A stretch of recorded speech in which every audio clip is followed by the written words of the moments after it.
of the topic that we discussed last meeting. So let me just present this one first. Here we discuss. Last time we discussed lecture 13. Started with the first part of differential equation. So this is the second part, 13b. This is still on differential equation.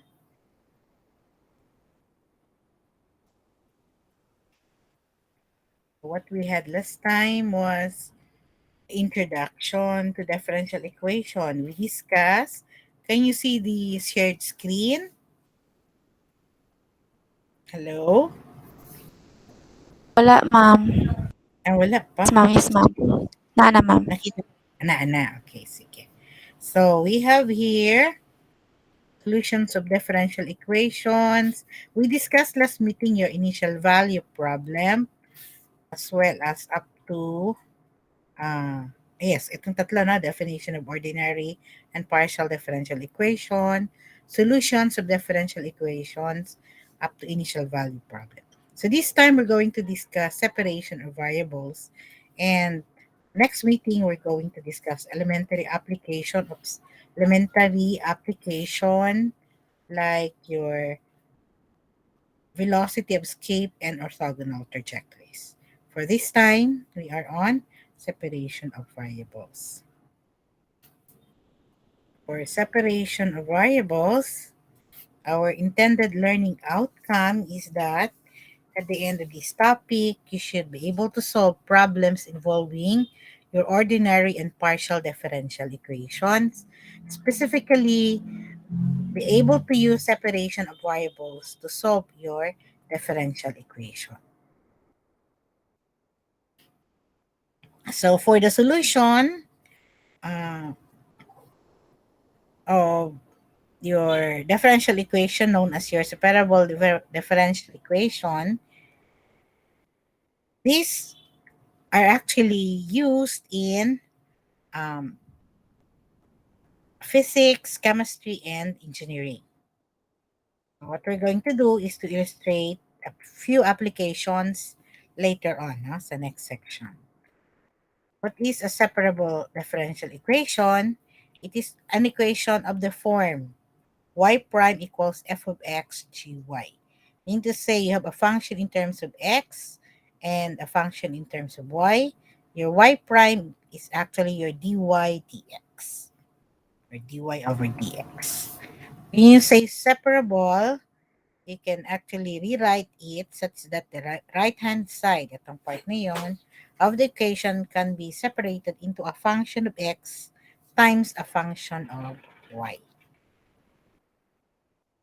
So these are some examples of separable differential equation. You have the first derivative of y is equal to x squared minus 4, 3y plus 2. Let me just use a pointer here. And first derivative of y equal to 6x squared plus 4x is 1. First derivative of y equal to second y plus tangent y.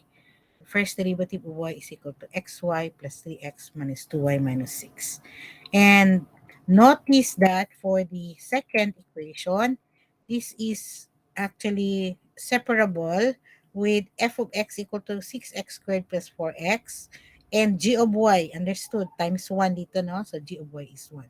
Dito sa first equation, ang f of x nyo is x squared minus 4 and then ang g of y is 3y plus 2.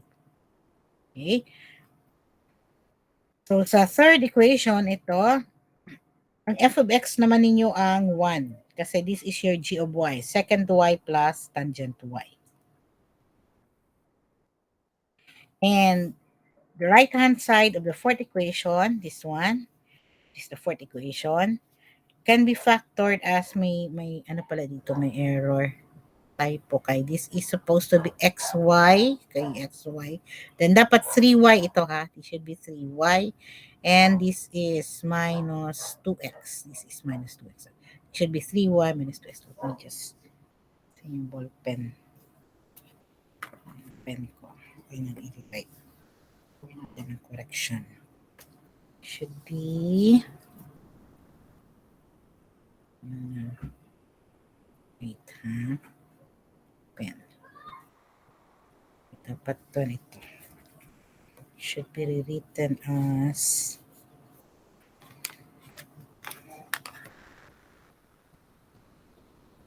be 3y minus 2x. Should be 3y, 3y yan. 3y, then minus this is 2x. 2x. Okay? So, ang third equation, take this one, is called your autonomous differential equation because the right-hand side of the equation is a function of y alone. Okay? So, kaya tawag autonomous. Pero remember na dito sa third equation, ang f of x ninyo dito is equal to 1. Dito, ang g of y ninyo ang equal sa 1. Dito, ang f of x, again, is x squared minus 4. Ang g of y is 3y plus 2. Now, if a differential equation is separable, then it is possible to solve the equation using the method of separation of variables. So that's what we are interested in. We're going to solve the differential equations using separation of variables.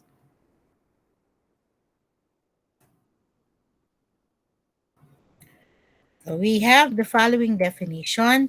Your first order differential equation is said to be separable if it can be rewritten in this form.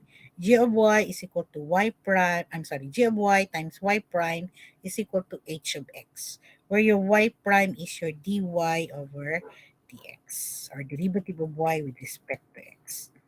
So to solve the separable differential equation, now we can rewrite the equation, this one, g of y times dy is equal to h of x dx. Why? Kasi this is, your y prime is dy over dx, di ba? So, h of x, you can just cross multiply your dx there. So, you get now the integral, because you are able to separate, you can take the integral now of g of y dy here equals the integral of h of x dx. Yan. Kung na integral ito, kung na yan, you come up with this one. That is to solve the separable differential equations. If we rewrite the equation g of y prime is equal to h of x, di ba masulat yan as g of y, ito, y prime is your dy over dx equal to h of x. So, you can write dy is equal to h of x, itong dx punta dyan. Then, you integrate both sides to come up with integral nitong dy. So, you have this, integral ng h of x dx, you have that one. So if we evaluate both sides of this integrals, then we get an equation relating to x and y, which no longer involves your y prime. Wala na siyang y prime bale. Yan, wala ng y prime. So, natanggal na yung y prime, napalitan ng dy dx. So, ito na itsura niya. Now, this is the problem-solving strategy. Guys, are you still with me? Hello, class? Yes, ma'am. Klaro pa ang slides? Yes, ma'am. Okay, so here, number 1. The first thing that you have to do when you solve using separation of variables is to check for any values of y that make g of y equal to 0, because these correspond to your constant solutions. Second step would be to rewrite the differential equation in this form. D of y or dy over g of y is equal to f of x dx. Okay? Actually, ang y prime man kay dy with respect to x, diba, dx, then you have your f of x gy. So, i-rewrite na lang siya ng ganito na form para separate na ang inyong function of y dy and function of x dx separate na. So then, the next step, because it's already separated, then you can have your integration. So integrate both sides of this equation. Possible na integrate, na? After that, solve the resulting equation for y if it is possible. So if an initial condition exists, then after solving for y, you need to substitute the appropriate values for x and y. into the equation and solve for the constant. Then note that this step 4, solve the resulting equation for y if possible. So it's also possible na hindi siya masolve, no? So it's not always possible to obtain y as an explicit function of x. Quite often, we have to be satisfied with finding y as an implicit function of x. In some of your activity, the answer will be an implicit function of x. Take the following example. Find the general solution to the differential equation y prime is equal to x squared minus 4 times 3y, quantity 3y plus 2. So, you're asked to use the method of separation of variables. For the solution, diba? Follow the 5-step method of separation of variables. Ano yung first step?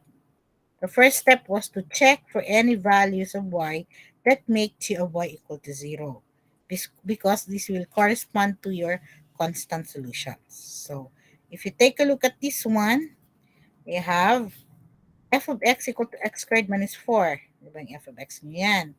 Just use the pointer para mas klaro. Ito, itong f of x ninyo. Ang g of y ninyo is 3y plus 2, which is this. Okay. Then after that, it says that make g of y equal to 0. So your g of y equal to 0. We solve for that one. Solve na lang natin para makita ninyo. Here. Wala, madali lang, pero sometimes mas maganda pag makita. Di bale, g of y. Saan yung ballpen ko? Hindi ko makita yung pen. Saan na? Here, g of y. Okay, here.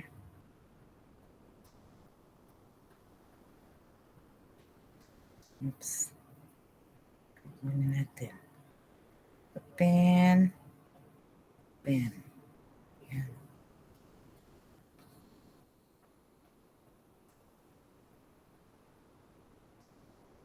Ay. Sorry. Gusto na siya doon. Gusto ko isolve pa kasi yung g of y. Dito. Tayo. G of y. G of y equals 3y plus 2. But you let your g of y, it says g of y equal to 0. So 0 equals 3y plus 2. So you have 3y equals negative 2. Then therefore y equals negative 2 over 3. Which is this? Ito. Yung constant solution ninyo. Now what's the second step? The second step is to rewrite the differential equation in the form dy over g of y equals f of x dx. So, that's what we do. Bale, dy, okay, over 3y plus 2, that is supposed to be your g of y, no? G of y, 3y plus 2, ito, you have that, equals x squared minus 4, that is your ito, f of x, so you have x squared minus 4. Yan na form, no? Bale, ilan sulat yun? Yan. So, dy is your, ito, g of y is your 3y plus 2 from here. And x equals x squared minus 4, that's your f of x dx.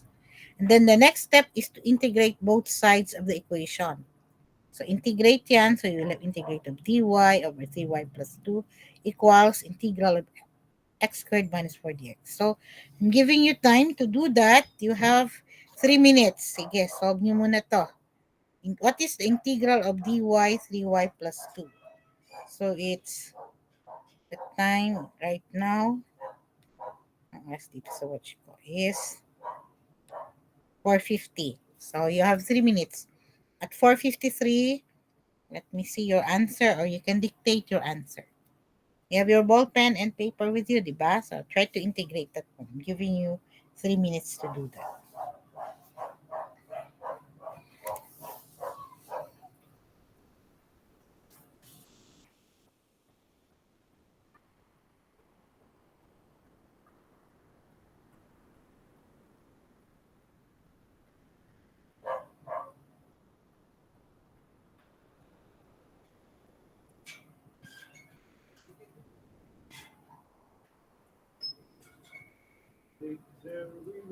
Please sound off, ha? Pag may nakatapos sa inyo pag-integrate nitong dy over 3y plus 2 and then integrate x squared minus 4 dx.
Naka-on ang microphone. So we have here, it's 4:53 already. Sinong naka-answer, class? So, ang first sa left side, ma'am, kay 1/3 ln 3y plus 2. Okay, let's see your answer. We let u be equal to 3y plus 2. Correct? Okay, then, ang du ninyo is 3 dy dx, Mhm. dx, no? 3 dy. So you have, when you integrate, you let u be 3y plus 2. Okay, tingnan natin. So your du will now be equal to 3 dy, correct? So you have du over 3 Equals dy. equals dy. Okay, ito, mirewrite yan ngayon na integral of, you have du over 3 1 over okay, u. times u, yes, which is equal to 1/3 integral of du over 3, which, integral Over of u. du over u, which is equal to 1/3 ln ln of u. u. But your ln of u, that's 1/3 ln of 3y plus 2. plus 2. Okay, plus c, di ba? So, you have the correct answer there. How about sa kabila? X Correct cube yung answer. over 3 X minus cube over 4x. 3 minus 4x. Okay, correct. Yes. So, yan. Plus u1. 1/3 over 1 over u du, x squared over 3 minus 4x plus c. At ito, magkaroon din yan plus c dyan actually, di ba? Ayan, 1/3 ln of u equals 1/3 x cubed minus 4x plus c. But, okay, that is rewritten as ito, 1/3 ln of cy plus 2. Dapat magbalik kayo sa original na value, correct? So, Yes, ma'am. 1/3 x cubed minus 4x plus c. So, the next step here is to get rid of the fraction. So, you multiply both sides by 3, yes, so that you will come up with this quantity. Ani, come up mo o multiply both sides of the equation by 3 so that you can come up with ito. ln 3y plus 2 equals x cubed minus 12x plus 3c. So, from here, you need again to solve for y. Sige. Please continue. Naabot magkahamo ani. 1/3 ln of 3y plus 2, di ba? Yes, ma'am. Naabot mo ani. Then the next step kay, you multiply both Exponentiate. sides by 3. Okay, so come up with. So, what are we going to do next? What's the next step pag nakaabot na ani? To solve Exponentiate for both y. sides, ma'am. Para Yes, matangkang very ln. good. So, yes. So, you will have e to the, bali, nangyari nito, saan yan? Wait. Ito. You will have e to the ln of 3y plus 2 plus e to the is equal to e to the x cubed minus 12x plus 3c. Yes, Correct? ma'am. Okay. So, anong nangyari niyan? Yan na ang ano, exponentiate both sides. We will come up with that. E to the ln of cy plus 2 equals e to the x cubed minus 12x plus c1. What is e to the ln of 3y plus 2? 3y plus 2, ma'am. Absolute Yes, value, ma'am. di ba? Absolute value 3y plus 2. And then, kaning e to the x cubed minus 12x plus c sub 1, ang result nyo kay e to the x cubed minus 12x times e to the c sub 1. Yes. Correct? May kanilang manang na ay variable na x. So, times e to the c sub 1. But e to the c sub 1 is a constant. Constant. Correct? So, from here, we have this. E to the c sub 1, e to the x cubed minus 12x. Pero kani siya, kani is another constant. So, this constant can just be rewritten as a constant c sub 2. Itong e to the c sub 1 can be rewritten as simply a constant c sub 2. Pwede rin c lang, no? Pero, okay, lagi hapon ng c sub 2. Then, you have to consider that your c sub 2 should be greater than 0 because if you take a look, this is an absolute value. So, note that c sub 2 in this case is actually greater than 0. Okay? Because of this. So, when you define that one, you have to be very careful that because it's an absolute value there, then you c sub 2. But when you get rid of the absolute value notation, what do we have? Ito na, i-rewrite muna natin yung e to the c sub 1 as c sub 2. And then when you get rid of the absolute value notation, you will have the following. Wala na yung absolute value, that becomes c sub 2 e to the x cubed minus 12x. And the other one is that 3 plus y equals the negative. Diba? Pagtanggal Yes, ma'am. absolute. The negative of c sub 2 e to the x cubed minus 12x. Is this clear? Ito na step. Algebra yan. Diba? Algebra yan. Pagtanggal yung absolute value, this is actually the result. So that, remember, we are still trying to solve for y. So, the solution to either equation can be rewritten in this form. Negative 2 plus or minus c sub 2 e to the x cubed minus 12x over 3. Is this clear? Hindi pa. Bali, ganito kasi. You have ito, this one, for that one. That is your So, final answer, ma'am, is a function of ano lang, ma'am? Function of x. Yes. Y equals something lang.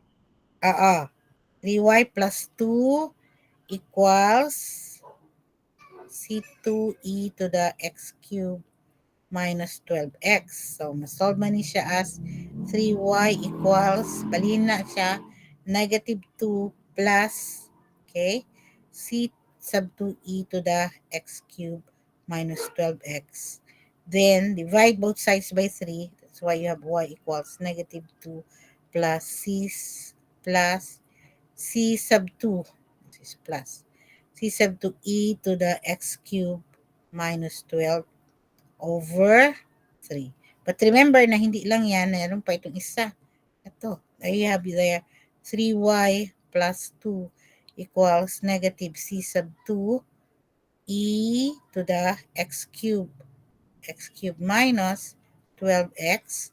So you have 3y is equal to negative 2 minus c sub 2 e to the x cubed minus 12x. Minus 12x. Ayan, minus 12x. So, y is equal to negative 2 minus c sub 2 e to the x cubed minus 12x all over 3. Kaya yung answer dito yan, minus 2 plus galing dito and then minus galing dito. So, minus 2 pa rin c sub 2. Okay? But then, ang c sub 2 is greater than 0. Okay? So it does not matter whether we use plus or minus here. Basta meron kang ano yan, the constant can actually have an either sign. So furthermore, in subscript, because you know that it's just a constant, you can simply rewrite this as C. Constant lang yan siya. So there, you now have the following. The solution can now be rewritten as negative 2 plus, para ma-simplify lang yan, C, instead of C sub 2, it's just a constant, E x cubed minus 12x over 3. So, because there is no initial condition imposed, then this is now your answer. Y equals negative 2 plus C e to the x cubed minus 12x over 3. Okay? Is that clear, Yes, ma'am. class? Sige. Now, the second example here, you are still asked to use the method of separation of variables. Kasi yun yung topic natin. So, pero this time, we have an initial value problem. Yes, you're asked to solve for y prime equals to x plus 3 times the quantity y squared minus 4 with an initial condition that is y at 0 is equal to negative 3. So again, the solution, ang first step is to follow the 5-step method of separation of variables. So in this example, ang f of x ninyo is your 2x plus 3 and ang g of y is y squared minus 4. And you can set g of y equal to 0. Okay, g of y equal to 0, you will have y equal to 0. Ay naman, madali lang yan, pero sometimes hindi makita kaagad kung hindi isulat. So, let us just write that down. G of y, okay, g of y, ayaw magsulat ng ballpen. Just, sana yung ballpen natin? Pen. Alam mo yung kanina.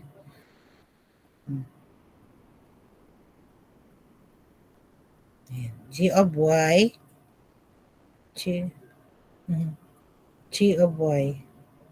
Ba't ayaw magsulat ng ballpen?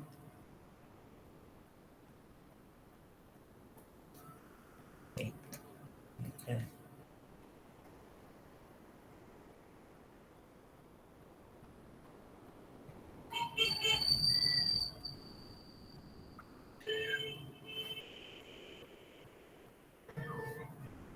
Trying to write them.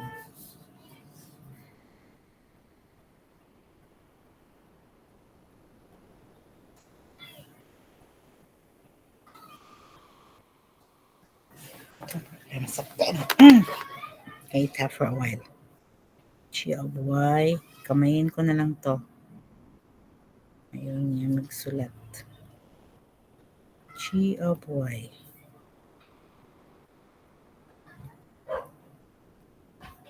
Sulat na siya dito. I just use my hands. G of y.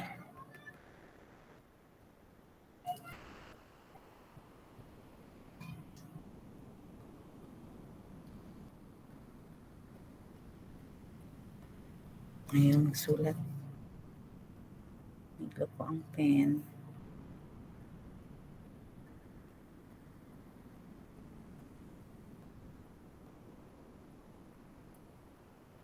Ang connection niya siguro. Okay lang man.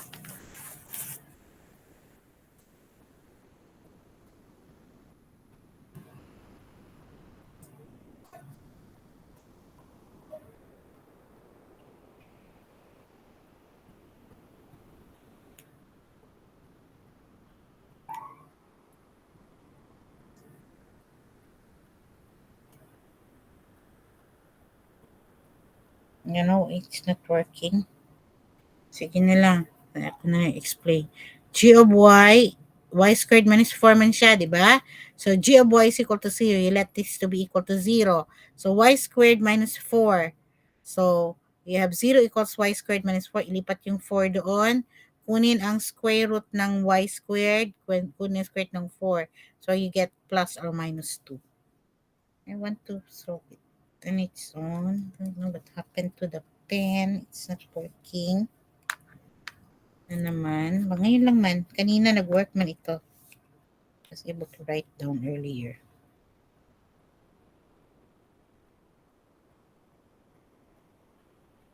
Ano lahat to? Ito lang siguro na part ayaw magsulat.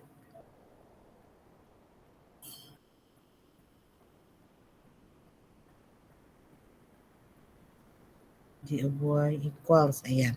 G of y equal to 0. But your g of y is y squared. Y squared minus 4. So you have 0 equals y squared minus 4. So you have 4 equals y squared. Then taking the square root of both sides. So square root of 4 is equal to y squared square root. But that is equal to square root of 4. That's equal to plus or minus 2 equal to your y. So you have that. So ito. Then the next step would be to divide both sides of the equation by y squared minus 4 and multiply by dx. Ito, that's what you're going to do. dy divided by y squared minus 4 equals 2x plus 3 multiplied by dx. So again, I'm giving you the time to work on the next step, di ba? Kunin ang integral nito. Correct? Hello, Yes, ma'am. class? Okay. Now, when you take the hint here is that you have, di ba, y squared minus 4, you have to make use of your partial fraction. Okay? So, I'll give you mga 4 minutes to solve for the integral of this. Integral of this dy, y squared minus 4, integral of 2x plus 3 dx. Sige, so, you have 4 minutes to do it. It's 5:08. So, by 5:12. Hint, itong side nito kailangan ng partial fraction.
Please sound off pag na-solve na ninyo ha, by partial fraction.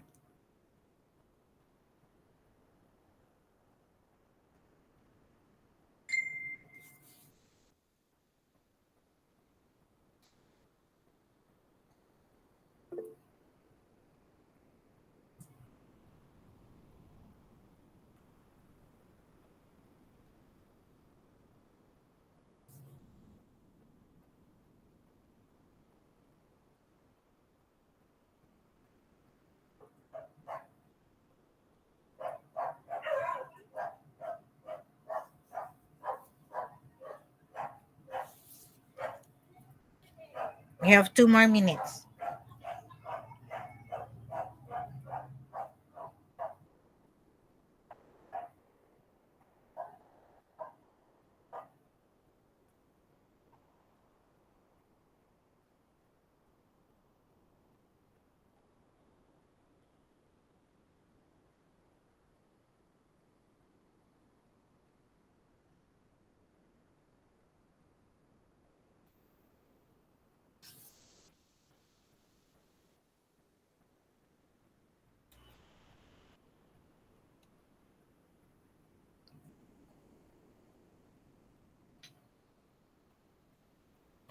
Sa left side, ma'am, kay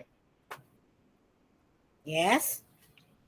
Nanay naka-answer? Sige daw. Kaning sa left side second part kay pa yun. Mhm. sa left side kay negative 1/4 ln y plus 2 plus 1/4 ln y minus 2. May ln. Tingnan natin, ha? Wala na ibang Wala din. answer. Yun lang yung naka-answer. Okay. Let's see. Integrate both sides. Integral 1 over y squared minus 4 dy equals to x plus c dx. So, we have to rewrite it as such. Ano siyang iyang integral?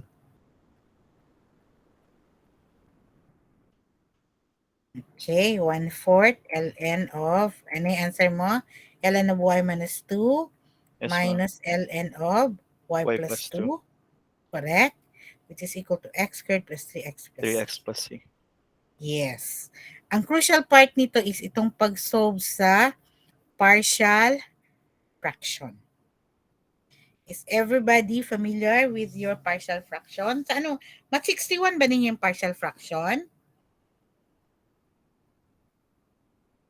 Naalala nyo pa paano yan isolve? Sige, as it is, tanggapin muna natin yan, ha, na ito yung solution. Correct man yung answer niya, 1/4 ln of y minus 2 minus ln of y. Pero how was this solved? Paano yan na-solve? Okay. We will go to that one later on. Just give you a review kung nalimutan na ninyo. So multiplying both sides of this equation, just like what we did, by 4 and replacing your 4c with c sub 1, kasi di ba 4c man yung result niya dito, 4c. With c sub 1, it will give you ln of y minus 2 minus ln of y plus 2, just like what we did, di ba? Multiply both sides by 4. Was 4x squared plus 12x plus c sub 1. So you multiply it by 4 to get rid of the fraction there. So ito ng result. Is this clear from this step to this step? Class? Yes, ma'am. Sige.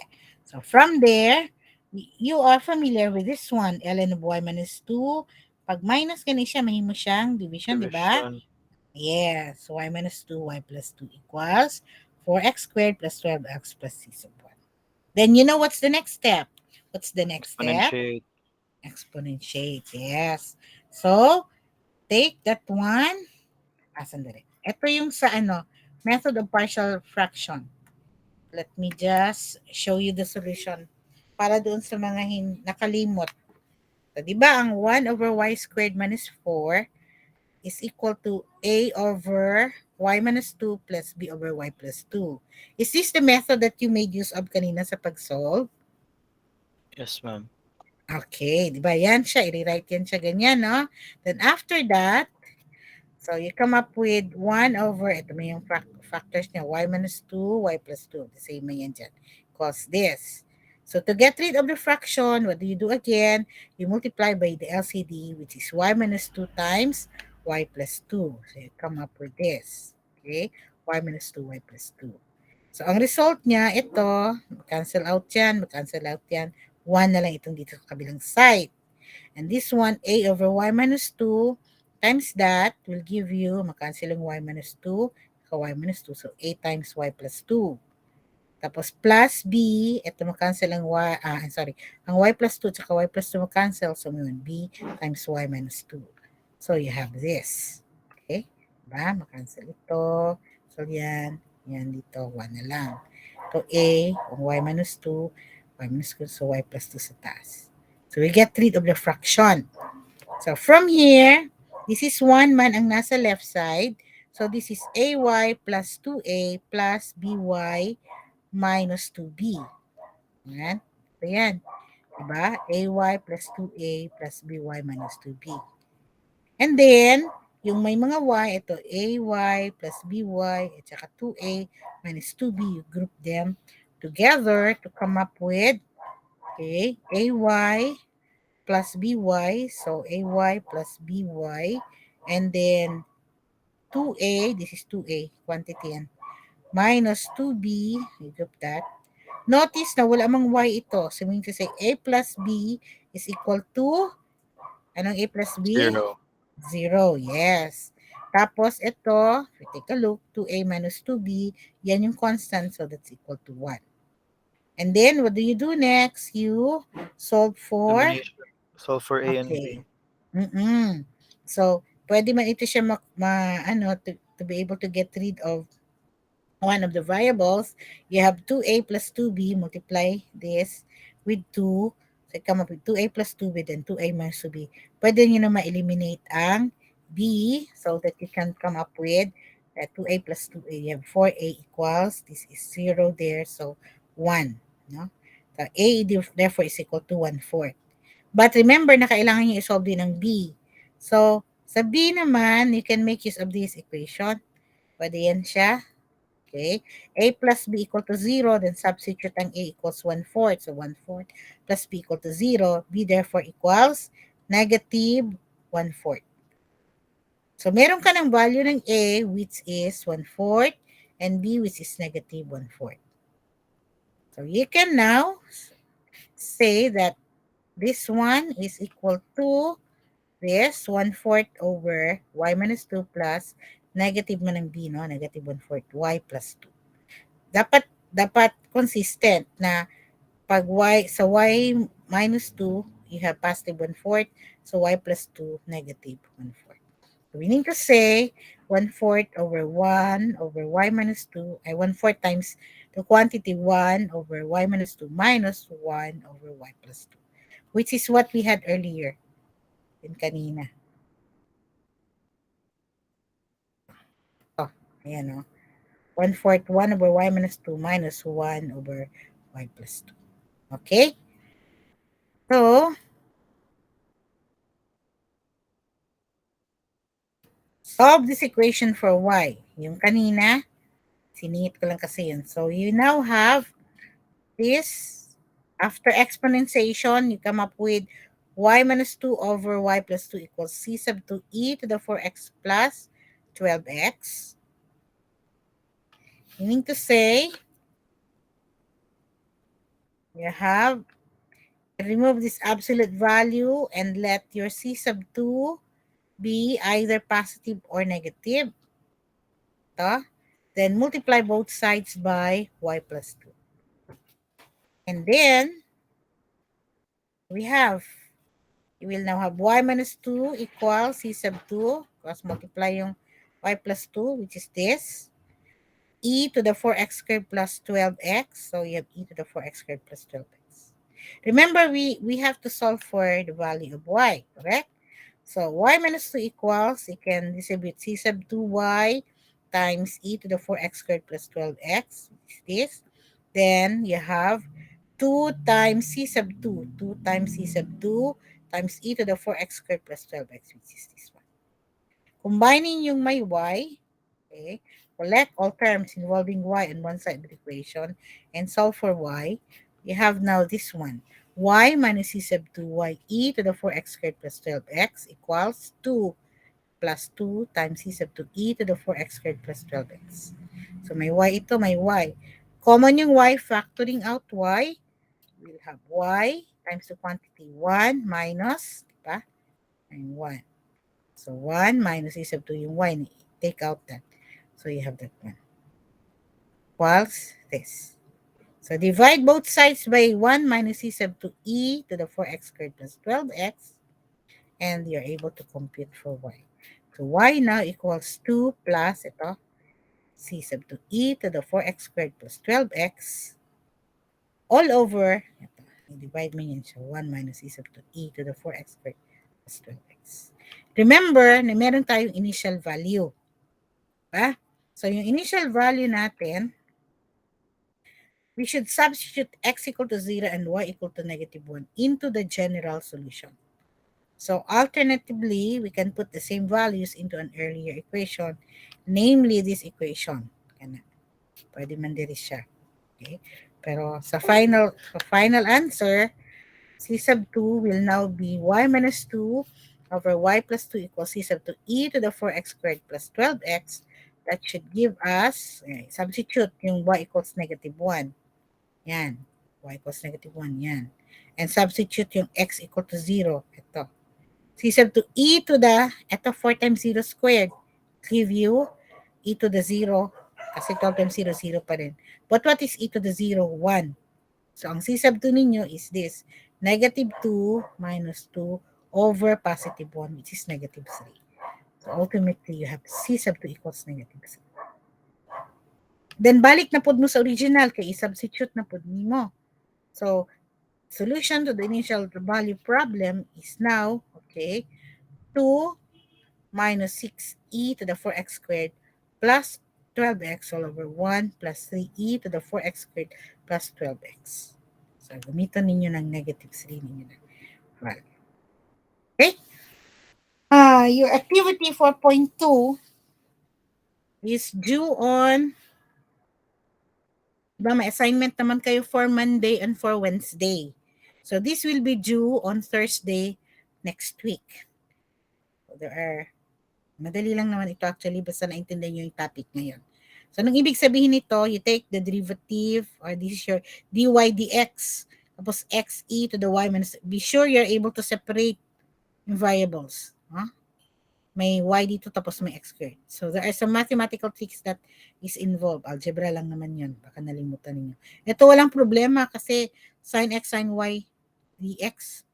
Madali lang ito mag-separate ng variable. Diba? Ito naman, ang hint dito, okay.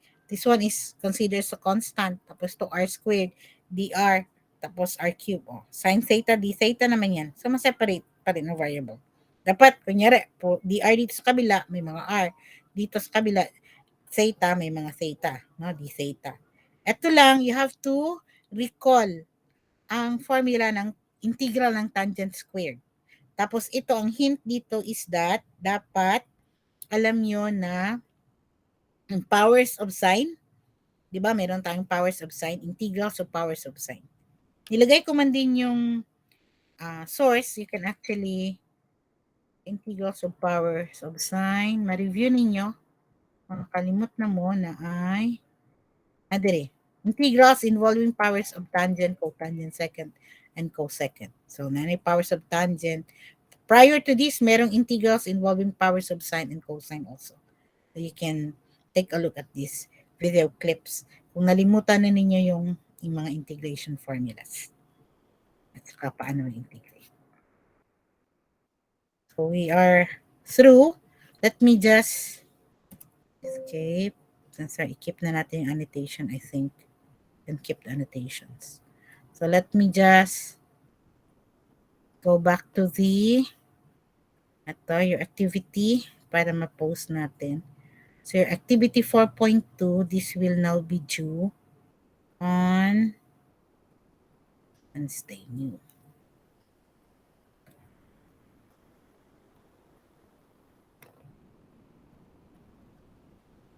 Isali ko na lang yung title niya para tandaan ninyo na dito siya na topic na nasa separable differential equations. Okay, copy. So that will be your activity due on. Put on your camera so that I can take a picture for your attendance. This is activity due on Thursday next week. Thursday.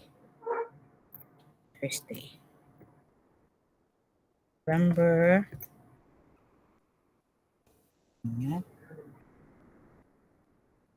24.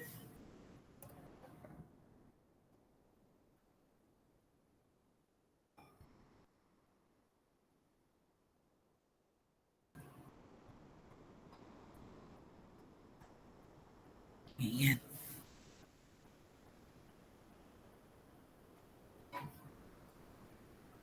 So if you take a look at this, let's just end muna yung recording. Tapos naman ng topic. By the way, may questions? Clarification sa topic natin ngayon? And picture muna tayo. Stop presenting. Okay, I can see Michelle, si Regina, si Lucy, si Daryl, Rose. Sino kasama mo, Rose? Sino tong kasama mo, Rose? Saan kayo ngayon? Ha, Rose? Dalawa man kayo. Classmates kayo. I can see Jan, tapos si Patria Angelica. Si Vanessa, ma'am. Okay. Si Pat. Kinsi ka uban mo, Pat? Hi, ma'am. Si Ariel ni ma'am. Si Ariel. Si Bay. Solo si Bay. Si Sweet. Sa balay pa ka Sweet. Si Francis. Si Robert. Francis. Si Wishni. Nico, I can see you. Si Johaima. Calling sa Johaima. To the rest, so there are only 20 of you. Sige, picture ta. Print, smile everyone. Print screen. And then, let us put your picture here. Your class. Today is November 17. 17.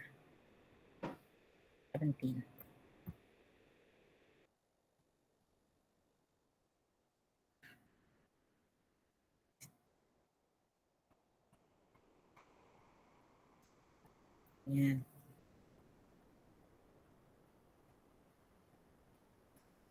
Stop recording ako. Baka may mga questions kayo.